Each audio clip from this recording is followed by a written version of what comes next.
Hello, everyone. I'm John, a 52-year-old engineer. For the past 12 years, I've played a pivotal role not only in my career, but also in the life of my stepson, Alex.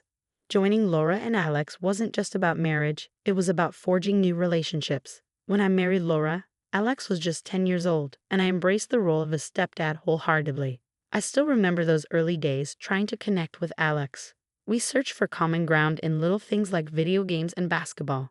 Initially, he was wary of me, just another man in his life after his dad left. Want to shoot some hoops this Saturday? I'd ask, hoping to break the ice. Sure, I guess, he'd reply, his voice tinged with uncertainty yet curious. Those basketball games became regular weekend rituals where we talked about everything from sports to school. Slowly, the barriers began to dissolve and our bond grew stronger. As Alex matured into a talented young man, my support shifted toward his passions. He discovered a knack for photography and was eager to develop his skills. I made sure he had everything he needed, whether it was a new camera or enrolling him in a summer photography class. John, check this out. He'd beam, showing me his latest shots. I got the lighting just right this time. It looked professional. Alex, you're really getting the hang of it.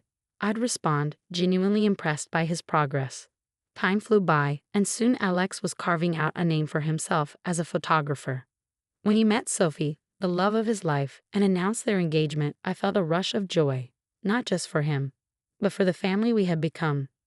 John, I want you right there with me and Mom. You've been more than just a stepdad, Alex said one evening as we discussed the wedding plans. Nothing would make me prouder, Alex, I replied, filled with a mix of pride and excitement for the young man he had grown into. The wedding day dawned bright and clear, a perfect backdrop for what should have been one of the happiest moments of our lives. I arrived early at the venue, my heart brimming with joy and anticipation. But as I adjusted my tie and scanned the gathering guests, a chill swept over me when Laura approached, Alex at her side. Their expressions were unreadable. You need to leave, John, Laura said sharply, avoiding my gaze. I was stunned, my mind racing. What are you talking about? It's Alex's wedding day. Alex and I discussed it, and we agree you're not really family, she continued, her words slicing through the festive atmosphere like a cold wind.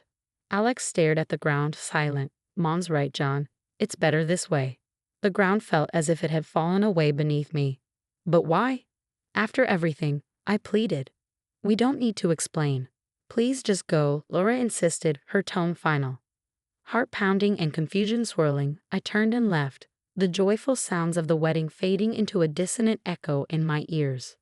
Outside, I leaned against my car, struggling to process the shock. That's when Alex's friend Mike approached, his face a mask of sympathy. I heard what happened, John. It's messed up, he said, shaking his head. Why would Laura do this? Why would Alex go along with it? Laura's been telling people you've been unfaithful, that you cheated on her with a colleague, Mike revealed in a low voice. That's ridiculous. It's completely untrue. I replied, anger bubbling beneath the hurt. I know, John, I know, Mike said, his face grim. But she's convinced Alex, and he's too caught up to see the truth. The realization hit me like a punch. Laura had manipulated not just the narrative but my relationship with Alex. I felt the weight of my world crumbling, losing not just my place at the wedding but the family I thought I had built. As I drove away from the venue, a mixture of devastation and resolve surged within me. I needed answers, and I had to clear my name. The betrayal cut deep, but I refused to let it define the end of my story with Alex or my life with Laura. The truth had to come out, no matter how painful the next steps would be. After the wedding fiasco, I found myself at a crossroads. The hurt from Laura's betrayal and Alex's rejection ran deep, but I knew I couldn't let it define me. It was time to stand up and set things right. I began packing my life into boxes, each item a bittersweet memory of the family I thought I had. With a heavy heart, I moved out of the house that once felt like home. Renting an apartment provided me with the physical and emotional space I needed. The bare walls and echoing rooms served as a stark reminder of the solitude that had replaced my once vibrant family life. In this new space, I found clarity. Laura's demands soon followed: a new house, increased financial support, reparations for a life she claimed I had ruined. But I was done playing the victim. Her words no longer held power over me.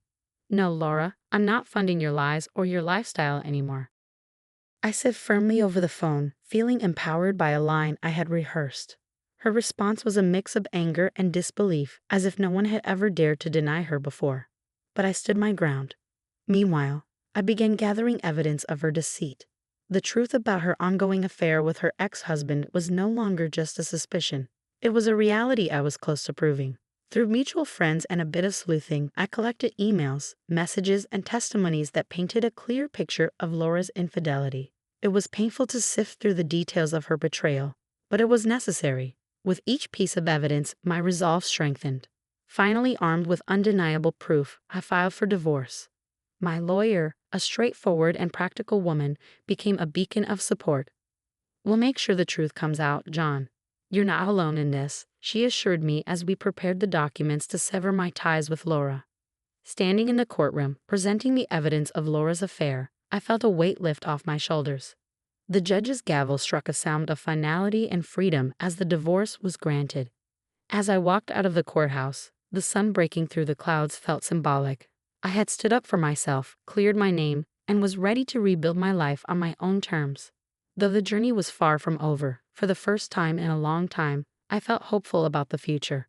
With the evidence securely in hand, I arranged to meet Laura and Alex at a neutral location, a quiet coffee shop downtown. The air was tense when they arrived. Laura wore a mask of indifference, while Alex appeared uncertain, his eyes avoiding mine. As we sat down, the initial silence was deafening. I broke it by sliding the stack of evidence across the table toward them. The printouts of emails and photographs, the testimonies from friends, all laid bare. "I've been silent long enough," I began, my voice steady despite the turmoil inside. "This is the truth about what's been happening behind my back." Laura's eyes widened as she scanned the documents, her facade cracking. Alex picked up the papers with a shaky hand, his eyes darting back and forth as he read. "Mom, is this true?" His voice trembled with confusion and hurt. "Were you really having an affair with Dad again?" Laura hesitated, her lips parting as if to deny everything. But the evidence was too compelling. She sighed, a resigned nod acknowledging her deceit. "Yes, Alex, it's true," she admitted, her voice low. The look of betrayal on Alex's face was heart-wrenching. He turned to me, pain evident in his eyes. "John, I'm so sorry. I didn't know. I believed her. It's not just about the affair, Alex. It's about the lies and manipulation. She told everyone I was unfaithful," I added, shifting my gaze between Laura and Alex. "She tried to turn you against me." The weight of the revelations hung heavily in the air. Laura looked away, unable to meet our eyes, her earlier confidence dissolving into shame. "I was wrong," Alex said, his voice cracking. "I should have listened to you. I should have seen through it." With the truth finally out, we left the coffee shop, the confrontation leaving a bittersweet taste in my mouth. In the following weeks, my lawyer and I negotiated a fair settlement in the divorce. The court proceedings were straightforward, given the clear evidence of Laura's wrongdoing. The divorce was granted, and with it, a sense of justice was somewhat restored. The finality of the judge's decree in the quiet of the courtroom marked the end of a painful chapter and the beginning of my healing. Walking out of the courthouse, I felt a tremendous burden lift from my shoulders. I had stood up for myself and secured a future free from the web of lies that had ensnared my life. Now it was time to rebuild, to find peace in the aftermath, and to forge a path forward with those who value truth and integrity. With the divorce finalized and the truth laid bare, a new chapter in my life began.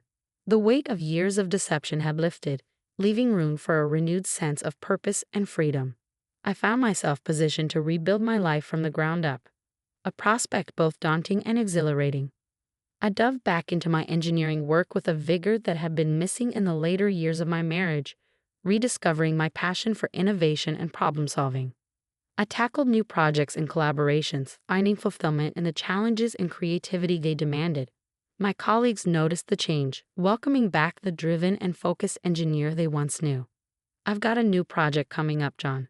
I could use your expertise," one colleague said one afternoon, sliding a folder across the table to me. "Absolutely. I'm looking for a new challenge," I replied, excitement evident in my voice. Beyond my career, I committed to personal growth. I reconnected with old friends who had stood by me, their support unwavering despite the years of turmoil.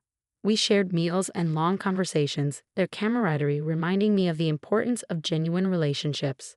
"You've been through a lot, John," one friend remarked during a hiking trip, the trail stretching before us. "It's good to have you back."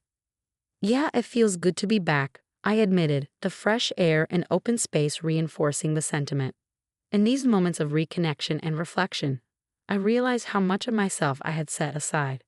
I started attending workshops and seminars, not just on engineering but on topics that broadened my horizons: philosophy, art, and wellness. Each new piece of knowledge helped me reconstruct the identity that had been suppressed under the weight of my previous life. With newfound energy and clarity, I embraced hobbies I had long neglected.